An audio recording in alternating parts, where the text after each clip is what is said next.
Everyone's here in the flesh. Very good. Grant, not Grant. Craig, are we who's in the room? Craig, are we recording? Okay, thank you. So I have a full committee. No need to co-opt. Could I have someone move the minutes for confirmation? Thank you, Alderman Barakis. Any conversation? No conversation? We all agree? Declare that carried. Item 3 is consideration of supplementary. We don't have any. Item 4, pecuniary and conflicts of interest. Anyone? No. Item 5 is transfer of agenda items. None. Oh, yes. Is it possible to transfer the response to questions without notice 5.1 in closed to the open agenda?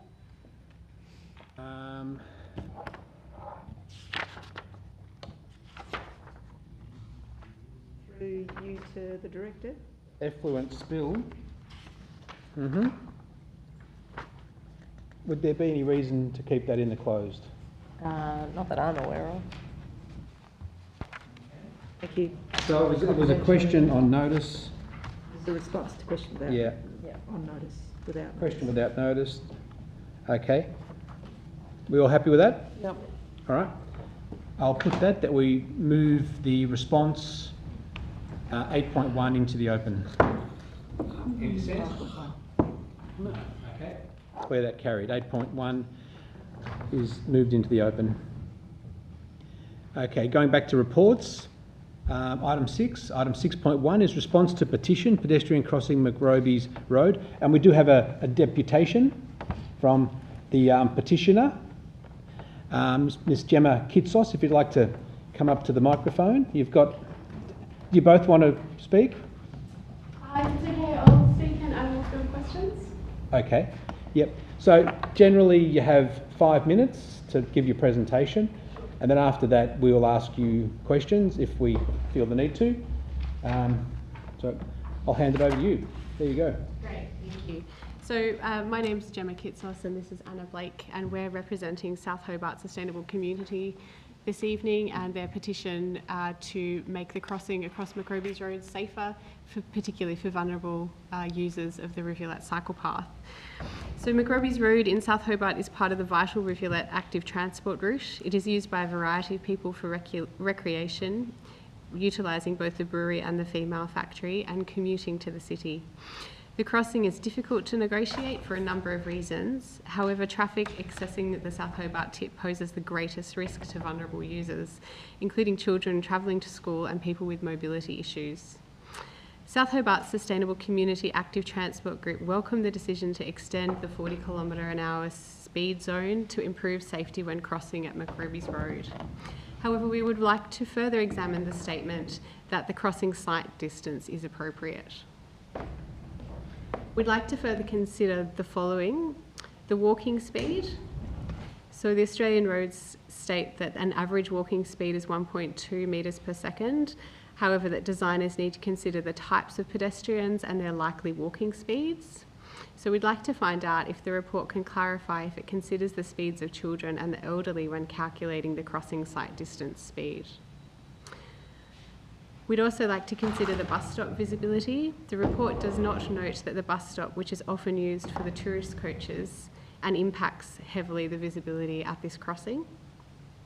And we'd also like to further discuss or note the crossing location, as the report assumes, and it has to do so, that everybody crosses at the designated crossing. But unfortunately, this is not the case. Many do not use this crossing appropriately, as it is not necessarily an obvious place nor the safest place to cross, particularly for cyclists and visiting tourists. And can we please clarify how this impacts then the crossing sight distance? People's perception of road safety impacts the likelihood of people choosing active transport. If we want to encourage children to cycle and scoot to school, perception matters, regardless of the compliance with the CSD in Aust Roads. We would like to suggest that improved signage prior to the crossing, in addition to the speed limit signs, would draw attention to pedestrians and cyclists crossing, slow vehicles and improve safety. This would address the community's concerns. You can see in figure 2 of the agenda the placement of the current signage. On a final note, the Bicycle Network states that to encourage more riders, we need to take action on community concerns. A stigma remains regarding bike use, which in many cases is due to the riders' fears of interacting with motor traffic. And this can only be amplified when we are discussing road use by vulnerable groups. Again, we would like to thank you for taking our concerns seriously and agreeing to support a reduced speed limit to improve safety and further encourage active transport. Thank you. Okay, thank you. I'll open it to questions. Yeah, I've got a question.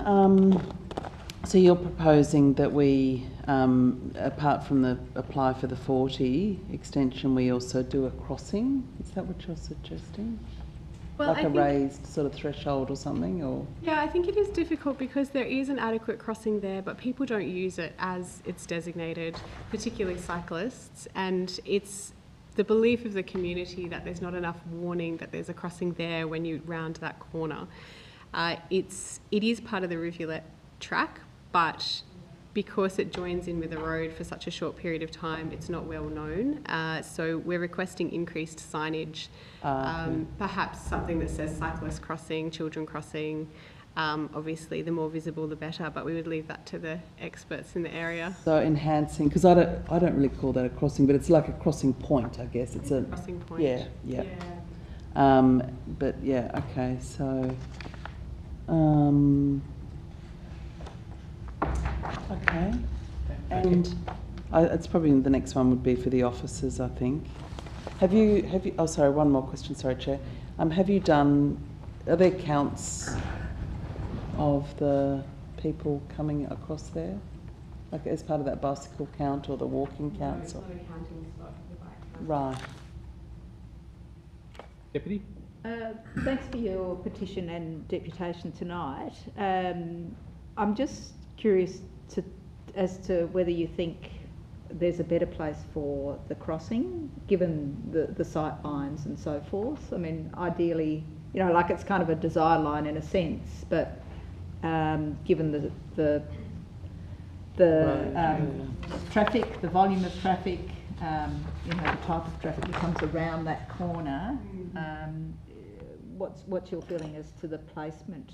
The placement of the crossing is based on where the track comes out of the Cascade Gardens car park. Yeah. But what happens is it has to do with the one-way cycling, the fact that the street is one way and it's bi-directional for cyclists.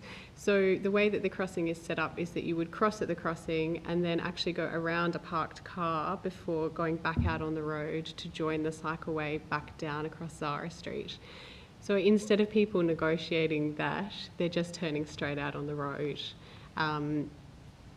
It's not using the crossing as it was meant to be used. And is there an additional problem for people driving down that's McRoby's, isn't it? Not really thinking about looking from the right-hand side? Absolutely. They're not looking towards the left because it looks like a car park. Oh, the left, but the right as well. The cyclist crossing coming up the street? Yes, that's correct. Yes, because they're expecting traffic to flow in one direction. Thank you. Any other questions? No? So the report recommends we drop the speed to 40 for that whole area. Are you happy with that? Yes. Very happy? Okay. Okay. No, we were just at a presentation on speed limits and the impact cars hitting pedestrians at certain speeds have, and the ultimate speed is 30k, which would preserve life if there is an impact, but there doesn't seem to have been too many accidents or crashes at this site either. So 40 is the recommended speed that we proceed with, so you're pleased with that. Okay. No further questions? No further questions, yeah. Okay. All right. Well, thanks very much for coming in. If you want to take your seat again, we'll proceed to debate the item. Okay. Would somebody like to move the item, or would you like to look, start I'm happy. discussion? I'm happy to move it. I was going to ask questions, but I'm happy to move go it. ahead. I'm happy to move it as well. Owen, do you want to come up? I do. I'm sure you'll have a few questions here to answer. So just reading the report, I'm reasonably comfortable, and I'll give my comments in a minute. Was there, outside of the petition, any, given that we're talking about making a decision to recommend speed changes, was there any broader consultation outside of the petition on this, or is this the recommendation based off, or is the consultation that we've done effectively the petition and talking? Through the chair. So there's been no further direct consultation done on the speed limit change. Already De Grave Street and Apsley Street are subject to a 40 km/h speed limit. So the addition would really, I guess in officers' view, impact only that section of McRoby's Gully Road, where at the moment the majority of drivers are doing less than 40 anyway, so it really only impact those people that are probably doing the wrong thing and not driving to the conditions. And it would also impact Syme Street, which is, although it's not a no-through road, you can kind of get through. It's very much a residential street that's essentially a cul-de-sac. So I wouldn't anticipate there would be any great concern from those residents. And if the elected members want us to proceed to put together an application, we would talk to the state government about that. I'm sure they'd be supportive. They might ask us to do some direct consultation before, which we'd be happy to do. Because I would assume that the trucks that use that road would already be not, like, you wouldn't think they'd be doing 50 k's an hour around those sort of corners as it is anyway. Chair, just quickly, I think, you know, obviously we've just had that briefing that you referred to. I don't know, you and I sort of sometimes have disagreements over the topic of speed limits. I think, and we might continue to have those in roads such as around the inner city, where I think there's a balance that needs to be met between the ability to process traffic and safety. Can you kill the people? But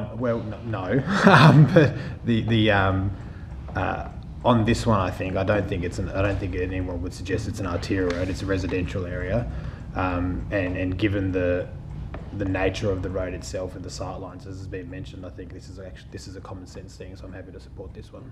Yep. Okay, thank you. And Lord Mayor. Thank you.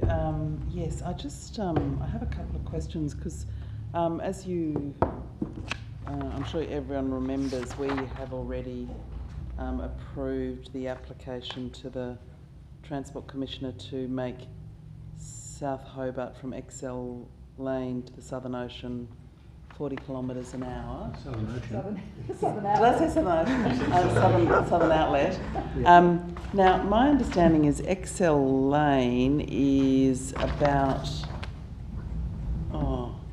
half a kilometre from the proposed start of McRoby's Road. What concerns me is this idea of the stop-start is more annoying for everyone than blanket. So what I would suggest is it would make more sense to basically take the 40 to meet the existing 40 that we've already applied for and got Transport Commissioner approval, which is XL Lane.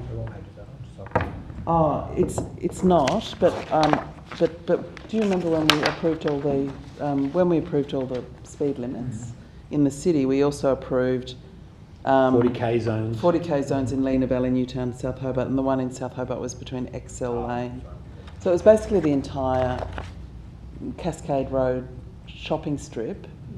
And I don't really see any sort of benefit in having the stop-start, like 40, 50, 40. That's what drives people a bit crazy. Given this is a sort of suburban road, we've also at this point, if you look at the little map, that sort of area there has got the this map with the proposed speed limit on it. It's also got the badminton centre where there are people crossing.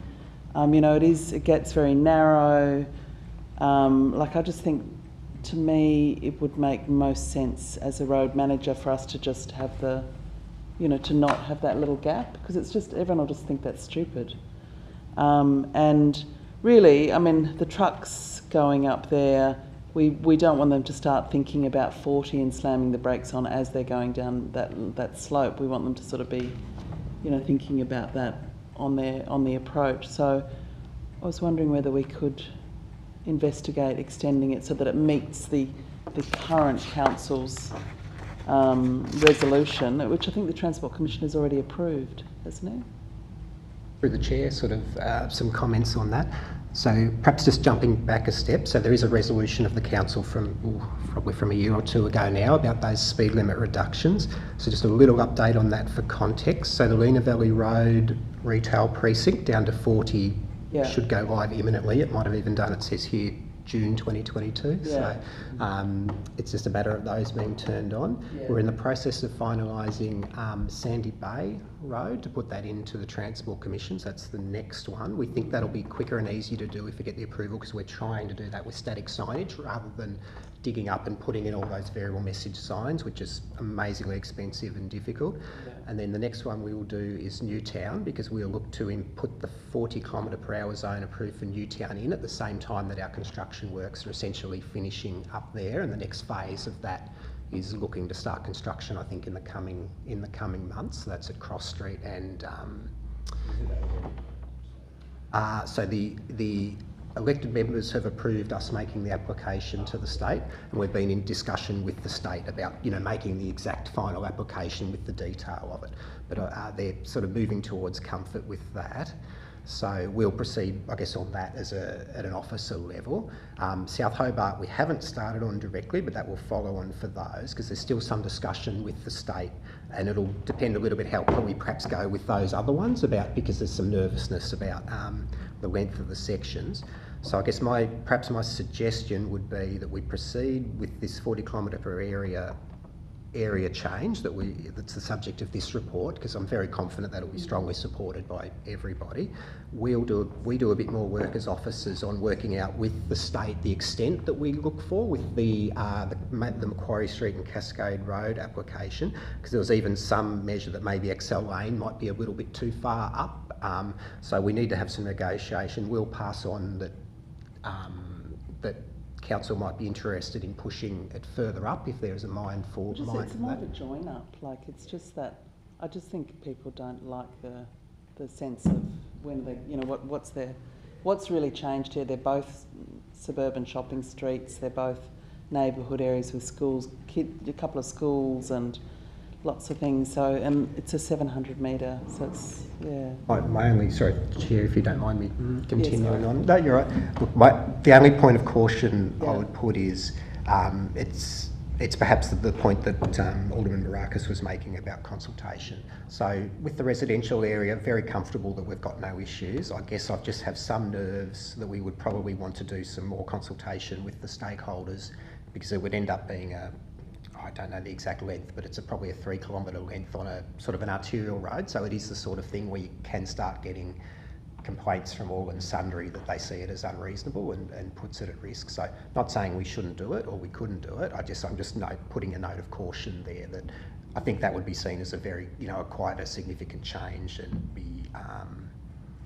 be the subject of some concern. So I'd probably suggest concern and also probably some happiness. Oh, exactly. Yes, of course. Yes, exactly. So, it's just not wanting to throw the baby out with the bathwater. So, Can I ask a question just relating to that? Because obviously there are other businesses. We've got Mail Sand, which is probably within that 40k zone anyway. But then we've got Cascade further up the road, and they're heavy truck movements. So, there would be huge benefit, I think, to slowing down the traffic through there because of those large movements. There wouldn't be any disadvantage to those businesses, would there? I wouldn't have, through the chair, I wouldn't have thought there'd be any real disadvantage to them. Sort of the disadvantage would really probably just be because there aren't probably enough of those trucks to add up to a financial impact. It'd probably be more, the residents who will feel that just that extra 10 km/h slow is a bit unreasonable on a big wide road when there's not much going on, at certain times of the day, and some of the cyclists will have to slow down and those sort of things. But it's. I guess I'm not saying. I guess I'm just saying we would just want to probably have some caution. If we extend past what the original recommendation was. No, we get it now. saying the same thing. All right. Could I then? Hang on. I was going to. Have you finished? Yeah. That was one question, yeah. No, we'll ask next one, and then we'll come back to Councillor Fox. You've already had a question, and then we'll come back to the Lord Mayor. Yep. You No, ahead. go next with the next one. No, Yep. that's all right. I don't have any questions, but I do think that suggestion is very sensible, so I think it's worth asking the question. As just a normal person who tries, I think it's really silly when you go faster than slow enough. So we've had a few roads like that we've changed. Yeah. I think that dropped down to 60 to 70 because there was a section of the road that just sort of didn't match, and it No. makes sense to have that. So it just becomes less confusing. But, and I think Yeah, one message. Alderman Baracus, then we'll go back to the Lord Mayor, then back to... Look, Deputy. I agree with what Councillor Fox said and what was said just before. When you've got areas that are going 50-60, or 40-50, 40-50, or whatever, it's not. I don't think anybody thinks that's a great thing. But if we are talking about roads that are like this is, and I made the comment about consultation on this one, but I'm more comfortable with this because it's not. It's pretty common sense, I think, in this particular instance. On roads that are more used as arterial roads, more used as wide thoroughfare roads. Even if it makes sense saying it out loud, I think it is important that we do a broader consultation on those because there might be reasons why people think it's a good idea or a bad idea. I think it's a good idea, but I think when we are making changes on busy roads, I think it is important that we do that broader consultation. I would expect that it would be largely positive, but I think the best way to avoid getting sort of pushback and negative pushback on something is the best way to get negative pushback is to not do that consultation. So I think that's really important, but I do agree with the idea. All right, sounds like we've got agreement on what's in the agenda tonight. So hang on, we do have some agenda creep. That's an amendment. An amendment? Yeah. Something. I'm inclined though to finish off what we've got and have that as a foreshadowed rather than as an amendment, if that's okay. No, Chair, I would like to add a further report as a new dot point. So we're going, I think we're all agreeing on one, or to have the extra, but I would suggest an item 3, which would be something like further consultation and investigation on joining up this new proposed 40-kilometre zone with the previously approved South Hobart 40-kilometre zone, which is basically a 700-metre stretch, basically. So Further discussion with the Commissioner? well, I'd just leave it to the officers, further consultation and investigation. So it might be consultation and just whatever investigations you need to do to see whether it can make sense. So that would be my proposal. All right, I'll take it as an amendment, but I do think it's a bigger, broader discussion that I would have liked to have had in a different item. I'd like to finish this item. Well, I'm not taking away from one. So it's just, Okay. it's just, you know, we may as well, while we're here, do... Yeah, but anyway, go on. Alderman Bennett. So just through you to Mr. Gervasoni, just in relation to making that crossing point safer, like what's your suggestion there? And you know, without making it too complicated, but like, are the sight lines, as Ms. Kitsos suggested, perhaps problematic, and the bikes are coming from both directions when you're kind of only probably looking at one way, even though it's a car park? Thank you, Deputy, and through the Chair. Look, it's a difficult one. Sort of we scratched our head a lot during the design process for this, probably 10 years ago. And look, there's a lot of factors. I mean, the crossing is where it is. Originally, the concept was to have it the Cascade Road side of the driveway coming out of Cascade, so that people were separated from the traffic coming in and out of there. But the issue with that was that didn't give us the sight distance because of the blind turn further on, so it had to be pushed back to this side of it. And then if we push it further down the road, then it's nowhere near the desire line for people crossing, so they were always going to cross there anyway. We widened out as much as we could with the bulbings to allow trucks still to be able to, you know, to get into the tip and to come in and out of the driveway. I guess in answer, and perhaps I'll just creep a little bit, and just because I know the representatives made some comments about the walking speed that probably didn't get addressed. we did say, yeah, but I quoted in here the standard 1.2 metres per second for a pedestrian, and that we have the sight distance between a pedestrian and an approaching driver, which sort of the Austroads guides say you should provide. And generally that, in our experience, is that's sort of a measure of comfort. If you provide less than that, it can still be safe in that you're not going to get hurt because the driver's got time to stop. It'll feel very uncomfortable. You get a lot of complaints about the safety of it. This one was provided essentially so that there's enough of that crossing sight distance for a pedestrian walking at 1 metre per second, so not 1.2, 1 metre per second to cross and still have that crossing sight distance for the speed environments that's there. So we kind of thought, oh, that's really good. We're actually getting it sort of, even better. I think in this case, it's one of those ones because, yeah, you're just conscious that something could come around that corner. It's probably difficult to tell that a driver coming around that corner is probably only going at 40, 45 k's an hour, and it makes people uncomfortable. I think we can certainly upgrade the signage on the approach. I think there would be, I think if elected members wanted to move, to move that we do some more investigation and make some changes, I'd suggest don't ask us to report back just to cut the work, but we can beef that signage up sort of and put some more on that. And look, other than that, in terms of it's very difficult because you can put a pedestrian facility in where you can put it, but some pedestrians will always choose to walk somewhere else, and particularly with cyclists, if they're confident cyclists and wanting to ride towards the city, and a lot of the time the cyclists that move quicker, they won't want to be on the shared path or in that bit, and so they'll be quite comfortable going around, but we're designing more for the pedestrian and the cyclist that aren't confident and want a point where they can cross and be sort of separated, and so we're trying as much as we could sort of to build that in. So in terms of thing to improve its safety, I mean, we probably can't do much to reduce the risk of injury there because it's actually really very low. It just feels uncomfortable, and there's great value in improving crossing so that they feel comfortable and feel safe to people. I mean, that's probably where this one's a bit difficult.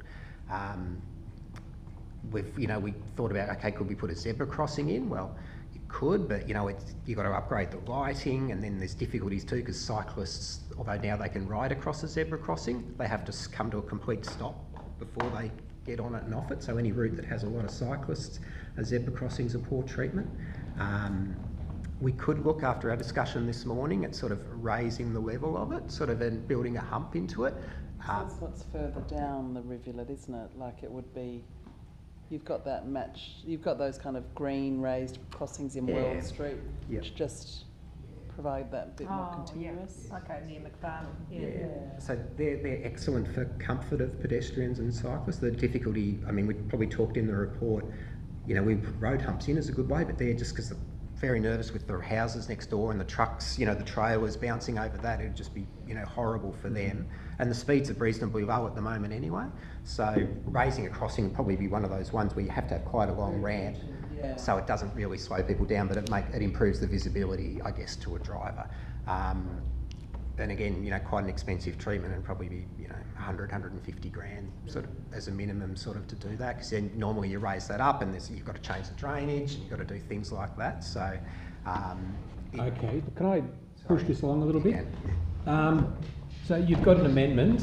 We'll put that now. We've got two now because we've got the signage. Two amendments. I can read them. So my understanding is we've got that signage be the officers be asked to upgrade and improve signage on the crossing, and then this other bit was that further consultation and investigation be undertaken on joining up the 700 metres between this new 40 kilometre per hour zone, which we're approving tonight, with the existing approved 40 kilometre an hour zone for the South Hobart Shopping Precinct. On Macquarie Street. Yeah, so it's really just the joining up. Consistent 40k zone.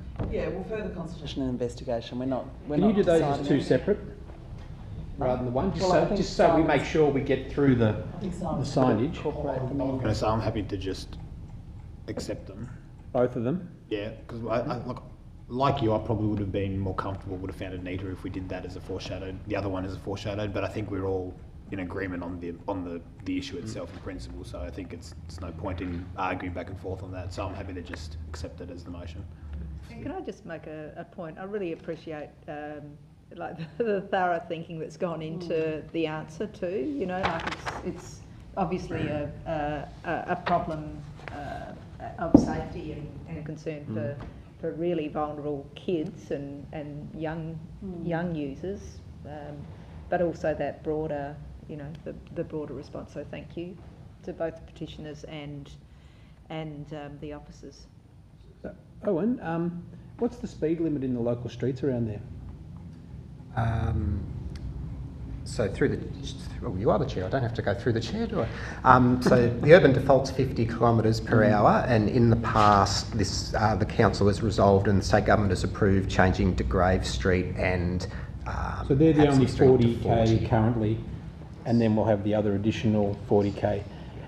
And side streets, because the way I'm looking at this is, and this is not for any amendment or anything, but a 40k suburb at some point in time where we say, well, okay, we all understand that this is a better outcome. And that's where I was cautious about doing it incrementally. I'm happy to do the 40k recommendation tonight, and then the big picture stuff is, do we have a 40k suburb in the future other than pick off bits and keep extending it? But Good point. I think that's another discussion. So I'm happy to go with the next bit of the 40k, and then down the track, you know, depending on who sits around the table in the future, we might be able to go 40k suburb. Would you consider something like that? Depends on the suburb, but where it's appropriate, actually, absolutely. Because South Hobart, I think, is a good Yeah. candidate for it because it's narrow streets, it's tight, it's got little roundabouts everywhere. Well, like Battery Point, you'd be hard pressed to do over 40k's. It is 40 Without around being the maniac, But I yeah. mean, you know. But I think there's areas, like especially when you've got those, you know, like I'd probably have to declare a conflict if it came up. But somewhere like Garrington Park, where the nature of those new subdivisions, I think it's, you know, they don't have any roads on them where it'd be appropriate to do more than 40k's an hour, and they're all it's a sort of their own little suburb. So apart from that main road leading into Garrington Park, it'd be absolutely appropriate to have that as 40. Yeah, and I think it's just that we've already approved. I mean, at the moment, our approach is to focus on the neighbourhood, busy shopping streets where there's lots of coming and going, cars parked, pedestrians crossing. So this particular amendment is really just to join up that gap. Otherwise, we've got the stop, start. But if I can just I know, think future, that would be nice. the Yeah. 40k's will become 30s and the whole suburb will become 40. That's how I see the future. And looking at the information we've just learned tonight and what other cities are doing, how they're starting to shift into 30k thinking, I see that will be ultimately what we do in Hobart. Our shopping strips will go down to 30 and our suburbs will become 40. But anyway, that's for another discussion. One tiny little query about 4, which is that officers upgrade and improve signage on the crossing, or officers be requested to, or whatever it is. Do you ever in these kind of environments look at sort of signage on the road? Because something saying children crossing or something or crossing ahead or crossing point ahead or something as they're coming down, they'd actually get quite good visibility of it on McRoby's Road. That's sort of a painted sort of sign. Oh, on the road. All right. Yeah, rather than just always on like expensive sort of metal signs once you're up there. Yeah, through the chair. Yeah, look, it's a good point. We tend not to, and that's not to saying we can't, but traditionally, like the metal signage is actually really quite cheap to do because, you know, it's just basically you print the sign. It might be, you know, a standard pedestrian sign like the one that's there in that picture. Probably costs $150. Probably costs another $150 to install it. It'll last for 20 years. You know, it's pretty good. Might get stolen by some university students or something one night, sort of, you know, but they're generally pretty good. Whereas as soon as you put the painted messages on the road surface, you've got to maintain them, and they're normally, you know, tyres are going over the top of them. So, you know, to put in something like that, it'd be a minimum of a couple of grand probably to get, because you've got to get a line marking contractor, the traffic controllers there to do it, pay for the materials, and then you've got to come, you know, it's got to be probably redone every 5 to 10 years. So there are a few of them around the city. So on the top of Mount Stewart, near the Scout Hall, at the peak there on the little sort of rat run that goes over the top, there's a giveaway control there that's got giveaway printed on the surface in a couple of spots. So it's sort of something that's done as a result of, you know, if there's a history of crashes or something and you can't do much more. So Okay. Thanks, Owen. You've excelled tonight with your answers.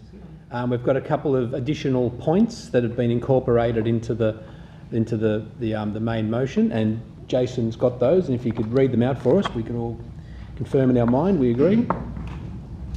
That further consultation and investigations be undertaken to join the new 40-kilometre-hour zone to the existing, Previously approved. previously existing application, previous existing approved South Hobart 40-kilometre-hour zone, and that upgrades and improvements be made to the sirens. Is that clear? So that's up to McRoby's Road along Cascade Road. Mm-hmm. Yeah. Is that Cascade? Or It's the 700 metre. It's actually Cascade Road, I think. Yeah. Okay. All right, and the signs. Okay, we all in agreement? Okay, I'll declare that carried. Oh, yeah. No dissent? Okay. All right. Well, thank you very much for coming in and giving your deputation and for putting together a petition that's led to a really positive outcome for the residents of South Hobart and the kids that ride along that track. So well done. Our next item is 6.2, the Hobart Active Travel Committee meeting minutes. Moved by Deputy Lord Mayor. Any discussion on the minutes? No discussion? All right. Any dissent? Declare those carried. Next item is item 7, Committee Action Status Report, 7.1, Status Report. Anyone like to move it? Moved by the Deputy. Move, but agree. But there are a lot of completed actions on this, same as all the other committee status reports. We will be able to get those sort of shunted off. All right. Have you taken that on board? Oh, I'll pass it on. you'll pass it on. That will. Okay. So if we could close some of those items, that'd be great. Item 8, responses to questions without notice. We have one, the Lena Valley local area, and we also have one that we've moved from the closed into the open. One of those answers. There's no discussion, and it's been moved that we receive and note those. From Alderman Baracus, any dissent? No, declare carried. Item 9 is questions without notice. Anyone got a question? One from the Deputy. Yeah, just in relation to the upgrades at Bryn Eston Treatment Works, what is the overall cost of the project? Who pays for that upgrade? So what was the first part? In relation to the upgrades of the Bryn Eston Treatment Works, which is important for Hobart's water supply, what is the overall cost of the project, and who foots the bill? Who pays for that upgrade? Got that, Jason? Okay, any further questions? Do I get an answer? I'm assuming it's taken on Yeah, we'll notice. have to take it on notice. My assumption is it's Tas Water because it's their facility, but I would want to clarify that. Yeah. Sorry, I just assumed it'd be on notice. Perhaps, so if it is Tas Water, what sort of burden is there for ratepayers of Hobart as shareholders? Okay. You finished, Deputy? Alderman Baracus. I do have one, and it's not in my words. It was sent to me, so it's just bear with me. 10 years ago, Hobart City Council was actively stopping kids building bike tracks on Mount Nelson and making big noises about it. Now we have a complete turnaround. I'm happy to be correct. Now we have a complete turnaround with the rise in mountain bike popularity, and we're telling people to proactively get in that space. What's got me perplexed is that they are replicating some of the tracks alongside where the old ones were, but I've heard that the old ones were not sanctioned tracks. Can some advice be provided on that, because some of them might be on private land?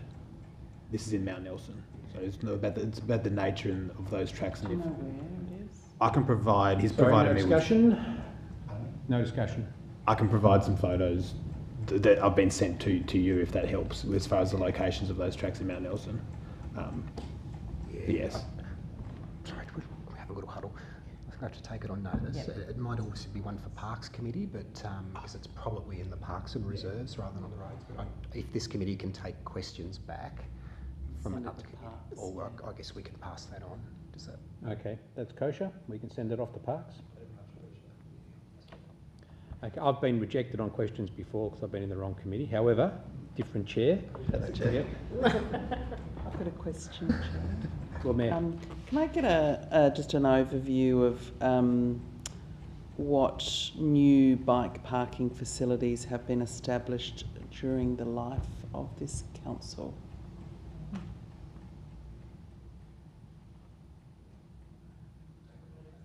Okay.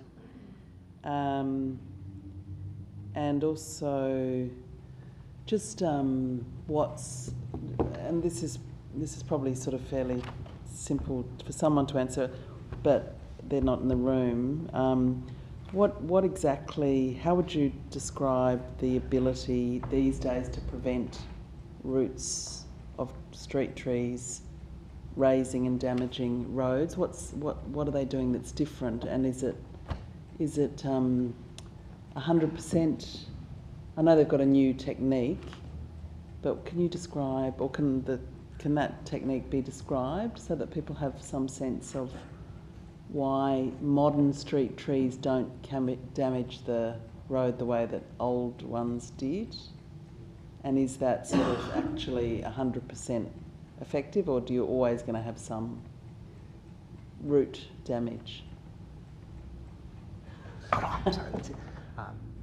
We need sort of input from our tree planners, so I think we need to take that on notice. Yeah, we need the tree experts. I'm not going to answer it, but anyway. I think this is you sort of, because people ask about it often. Yeah, it's a good question. Okay. All right. Any further questions? Chair. Okay. No further questions?